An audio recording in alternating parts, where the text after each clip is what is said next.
Hi, this is Tom Does Tech, and in this video, I'm going to show you how to use top-level await. So we have this little script here that imports Axios. We have a fetch data function that is going to hit this random user API. It's going to give us the res.data. And then we have a main function here that is also an async function. It's going to call fetch data, and then it's just going to log the results to the console.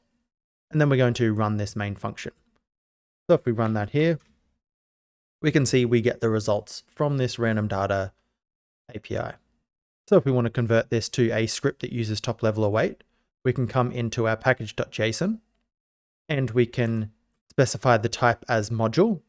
And we're going to also specify engines as Node, and we're going to specify the version as 14 because this will only work with Node version 14.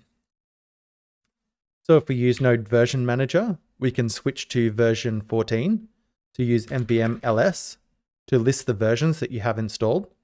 And then I'm going to say npm use 14. And now I can say npm ls again, and we can see the highlighted version is 14. So if I run my script again, you can see that require is not defined. So we need to use import because our type is module. So I can import Axios from Axios. And keep in mind, there's no TypeScript here. There's no flags or anything. This is just a vanilla version of Node installed here. And so we can remove this main function here. And you can see here that we have an await function that isn't wrapped in an async function.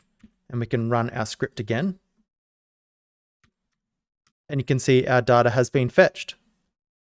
So there you go. That's how you use top-level await in Node version 14. Thank you for watching. Please like the video and please subscribe.